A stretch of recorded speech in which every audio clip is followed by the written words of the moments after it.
লক্ষ্মীপুরে পুলিশের গুলিকাণ্ডের চাঞ্চল্যকর মোড় প্রকাশ্যে। পুলিশের গুলি ছোড়ার প্রসঙ্গে গণমাধ্যমে বিস্ফোরক মন্তব্য গুলিবিদ্ধ অভিযুক্তের। পুলিশ সুপারের বক্তব্য আর গুলিবিদ্ধের বক্তব্যের রাত আর দিনের তফাৎ ঘিরে রহস্য। পুলিশ সুপারের দাবি গুলি করা হয়েছে গভীর রাতে। পুলিশের গাড়ি থেকে পুলিশ কর্মীকে হামলা করে পালানোর সময় বাধ্য হয়ে করা হয় গুলি। অপরদিকে গুলিবিদ্ধ অভিযুক্তের দাবি সে আত্মসমর্পণ করেছে সোনাই থানায়। সেখান থেকে ভোরের দিকে লক্ষ্মীপুর থানায় পৌঁছানোর সময় শিবপুরে তাকে গাড়ি থেকে নামিয়ে পায়ে গুলি করা হয়েছে। পুলিশের জিম্মা থেকে পালিয়ে যাওয়ার সময় নয়, পুলিশ নাকি গাড়ি থেকে নামিয়ে পায়ে গুলি করেছে। বিস্ফোরক দাবি গুলিবিদ্ধ অভিযুক্ত মান্নান আহমেদের। যুবতীকে অপহরণের অভিযোগ অস্বীকার করে অভিযুক্তের দাবি দীর্ঘ 5 বছরের প্রেম ছিল তাদের। 5 দিন আগে পালিয়ে স্বাধীন বাজারে আত্মগোপন করেছিল তারা, কিন্তু তার পাড়ায় চা জনজাতিদের হাঙ্গামার খবর পেয়ে সে যুবতীকে নিয়ে সোনাই পুলিশে আত্মসমর্পণ করেছে। আজ রবিবার পুলিশের গুলিতে জখম অভিযুক্ত মান্নান আহমেদ ওরফে বাবুল হাসপাতালে বেডে শুয়ে গণমাধ্যমকে জানিয়েছে, পুলিশে সারেন্ডার করার পর পুলিশ প্রথমে তাদেরকে শিলচর সদর থানায় নিয়ে যায় এবং শিলচর সদর থানায় যুবতীকে রেখে তাকে পুলিশ নিয়ে যায় বাঁশকান্দি পুলিশ অনুসন্ধান কেন্দ্রে। সেখান থেকে আজ ভোরবেলা গাড়িতে তুলে লক্ষ্মীপুর নিয়ে যাওয়ার উদ্দেশ্যে বের হয়। গাড়ি করে কিছু দূর যাওয়ার পর লক্ষ্মীপুর থানার অন্তর্গত শিবপুর এলাকায় তাকে গাড়ি থেকে নামিয়ে খুব কাছ থেকে পায়ের মধ্যে গুলি করেন পুলিশ জনৈক অফিসার। আমাদের হাতে মান্নানের ভাষ্য রয়েছে। পুলিশ সুপারের বিবৃতি ও বক্তব্যের আগে একবার শুনে নেব মান্নান কি বলতে চাইছে।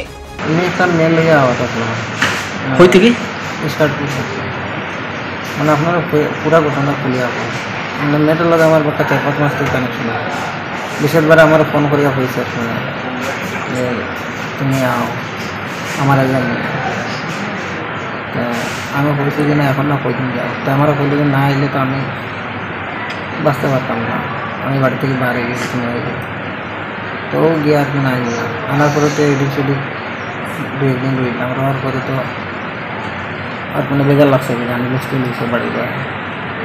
হওয়ার পরে আমি তারা কইলাম যে চলো আমরা সিলিন্ডার করি দেবো, তো আমার কইলে যে না সিলিন্ডার করতাম না, সিলিন্ডার করলে দিকে মারি দেবো।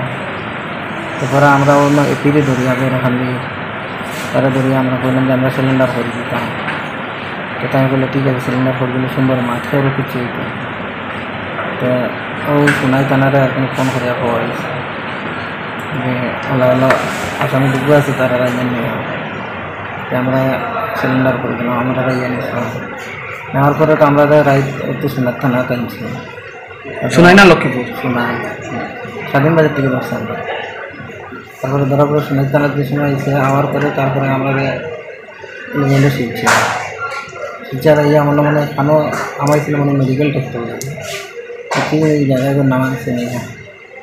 সেখান থেকে আমরা নিজেদের সদর থানার থেকে আমরা পুরো সময় দিলে বাসকান্দি সেগুলিগুলো অনেক রেখেছি, শিলচর রেখে গেছি মানে উজালা নাকি তা মনে দিলেছে।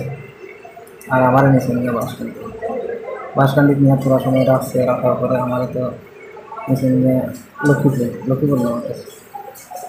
তো লক্ষ্মীপুর নেওয়ার সময় নমান তো মাঠ এসে গাড়ি, তারপরে তো আমার রাস্তাতে এখন শিবপুর নিয়ে লামাইয়া রাস্তা আমার গুলি বসে খাওয়া গুলি করে তো আমি তো করে খুব সারা ওখানে। তারপরে মনে বেশি করি লক্ষ্মীপুর নিয়ে আমি সিলাই দেওয়া ফিরিবার একটু সকালে নিয়ে হলো আমার আপনার নাম কি আর আপনার বাড়ি কোন জায়গায়? আমার নাম হলো মান্নান আহমেদ, বাড়ি হলো বিল্লা হান্দি। মেয়েটার বাড়ি কই? মেয়েটার বাড়ি হলো ইস্কাতপুর। মেয়েটা হিন্দু না মুসলিম? হিন্দু। কোন সমষ্টি মানে কোন জায়গার মেয়েটা? ইস্কাতপুর বললাম। এদিকে কাছাড় পুলিশ সুপার নোমাল মাহাতো ঘটনার প্রসঙ্গে বলেছেন, ধৃত মান্নান আহমেদ একজন বিবাহিত পুরুষ, তার 2 সন্তানও রয়েছে। এর মধ্যে সে ভিন্ন ধর্মের যুবতীকে অপহরণ করে নিয়ে গিয়েছিল।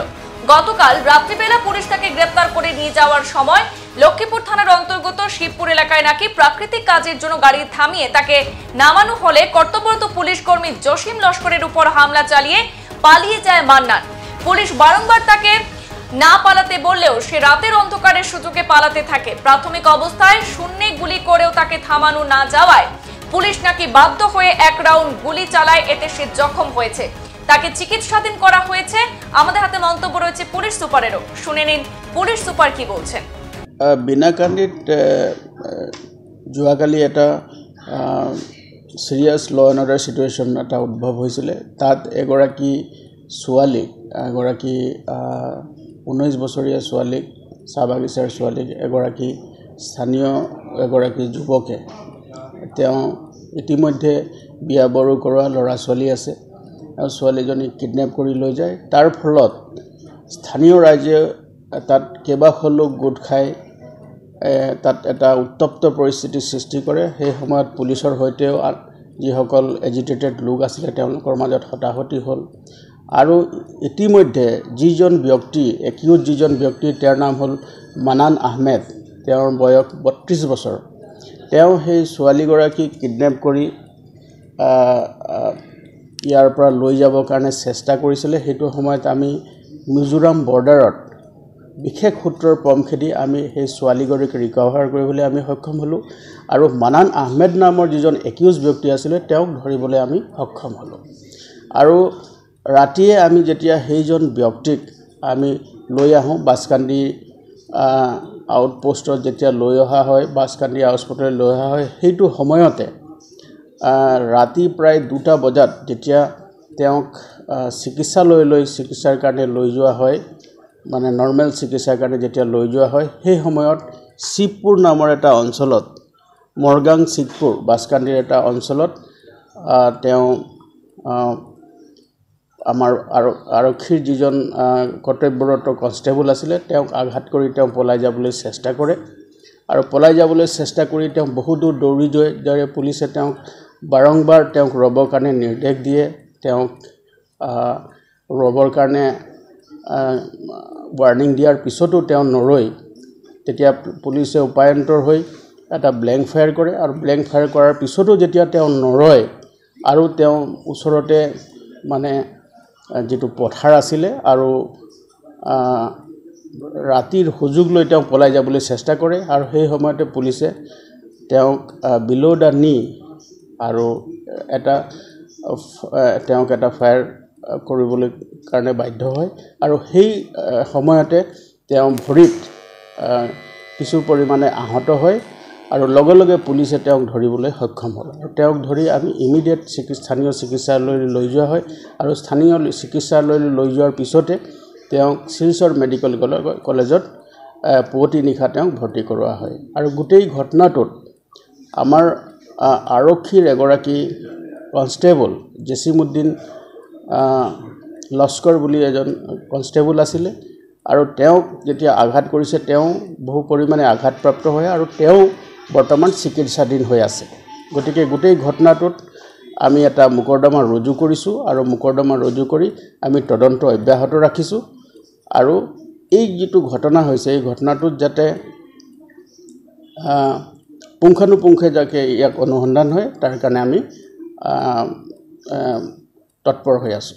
আৰু ইয়াতে এটা কথা, তেওঁলোকৰ পৰিয়াল বা তেওঁৰ যিটো এটা অভিযোগ কৰিছে যে তেওঁ আত্মসমৰ্পণ কৰিছিল। আত্মসমৰ্পণ কৰাৰ পাছত তেওঁ লৈ যোৱাৰ সময়ত তেওঁক গুলি কৰা হৈছে বিনা কাৰণত, তেনেকুৱা এটা অভিযোগ উত্থাপিত হৈ আছে। নাই, বিনা কাৰণতো কোনো কথাই নাই। তেনেকুৱা যিটো ঘটনা হৈছে, যিটো ৰাতিয়ে আমি ব্যক্তিগতভাৱে গৈ সকলো অঞ্চলটো আমি ভিজিট কৰিছোঁ, আৰু তেওঁ ৰাস্তাৰ পৰা বহুত দূৰলৈকে তেওঁ পলাই গৈছে।